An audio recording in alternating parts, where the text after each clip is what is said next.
Hello बच्चों, welcome to prime learning academy. आज हम लोग वर्कशीट नंबर 9 करेंगे जो कि हमारी क्लास 8 विज्ञान की है। आज की वर्कशीट में हम लोग नाइट्रोजन स्थिरीकरण और नाइट्रोजन चक्र के बारे में समझेंगे। तो आइए शुरू करते हैं हम आज की वर्कशीट। आज की वर्कशीट में हमें बताया गया है बच्चों कि नाइट्रोजन जो है वो 78% पाया जाता है वायुमंडल में हमारे, और जो सभी जीवों के लिए बहुत आवश्यक है। नाइट्रोजन हमारे प्रोटीन, क्लोर और पादपों में क्लोरोफिल, न्यूक्लिक अम्ल, विटामिन, यौगिकों का अहम मुख्य अवयव है। तो ये सब चीज़ें आपकी नाइट्रोजन से बनी होती हैं। पौधे और जंतु वायुमंडलीय नाइट्रोजन का सीधा उपयोग नहीं कर सकते। जो बच्चों वायुमंडल में, एटमॉस्फेयर में हमारी नाइट्रोजन होती है, तो उससे जो आपके पौधे होते हैं और जो एनिमल्स होते हैं, जंतु होते हैं, वो डायरेक्टली नाइट्रोजन नहीं ले सकते एटमॉस्फेयर से, तो उनको कन्वर्ट करना पड़ता है। पौधों का नाइट्रोजन स्थिरीकरण क्रिया के द्वारा नाइट्रोजन मिलती है। नाइट्रोजन स्थिरीकरण वायुमंडलीय नाइट्रोजन का नाइट्रोजन के यौगिकों में बदलना, जिन्हें पौधे आसानी से अवशोषित कर सके, इस क्रिया को नाइट्रोजन स्थिरीकरण कहते हैं। तो बच्चों, नाइट्रोजन जो आपका वातावरण में होता है उसको नाइट्रोजन के यौगिकों में बदला जाता है, जिससे पादप और जंतु आसानी से नाइट्रोजन अपने अंदर ले सकें।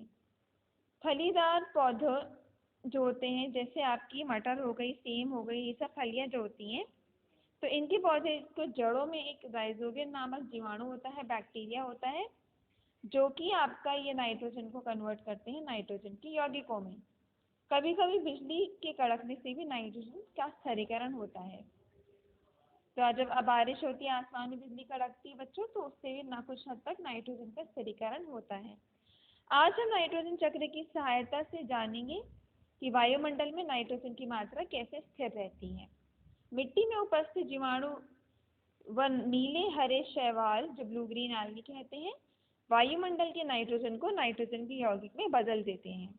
ये नाइट्रोजन यौगिक मिट्टी में चले जाते हैं।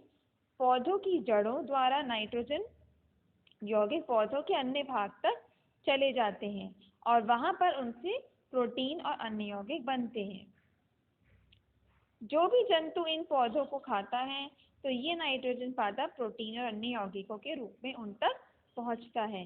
और जब वो मृत हो जाती है, कोई भी पादप, प्लांट या एनिमल जो डेड हो गया, तो वो मिट्टी में जाएगा, तो उसमें जो इतने भी नाइट्रोजन के अवशिष्ट पदार्थ हैं, अपशिष्ट को नाइट्रोजन यौगिक में बदल देते हैं उन जो मिट्टी में पैदा आपके जीवाणु होते हैं, जो पौधे द्वारा फल फिर से उपयोग कर लिए जाते हैं। तो ऐसे आपका नाइट्रोजन चक्र निरंतर चलता रहता है मिट्टी में। फिर कुछ विशेष जीवाणु नाइट्रोजन यौगिकों को नाइट्रोजन गैस में बदल देते हैं, जो वायुमंडल में चली जाती है। ऐसे आपका वायुमंडल में नाइट्रोजन उपस्थित होती है। इसी तरह से वायुमंडल में नाइट्रोजन की मात्रा लगभग स्थिर रहती है। तो बच्चों, अब चलते हैं प्रश्नों की तरफ। पहला प्रश्न है, सेम और मटर फलीदार पौधे की जड़ों में कौन सा जीवाणु पाया जाता है? तो जैसे मैंने अभी बताया, सेम और मटर आपके फलीदार पौधे हैं बच्चों, इसमें आपका राइजोबियम नामक जीवाणु रहता है। अगला प्रश्न, नाइट्रोजन का स्थिरीकरण किन किन विधियों द्वारा होता है? नाइट्रोजन का स्थिरीकरण आपका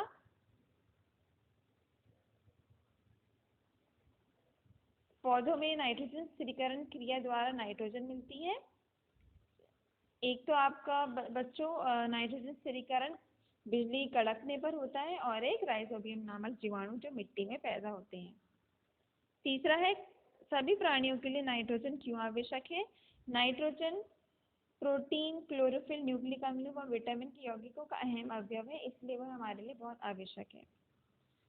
अंतिम प्रश्न, वायुमंडल में नाइट्रोजन की मात्रा कैसे स्थिर रहती है?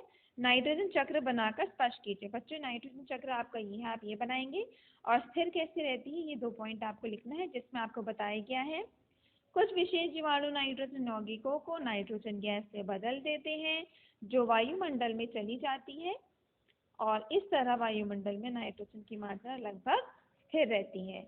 मुझे उम्मीद है आपको वर्कशीट अच्छे से समझ आई होगी और सभी प्रश्नों के उत्तर आपने लिख लिए होंगे।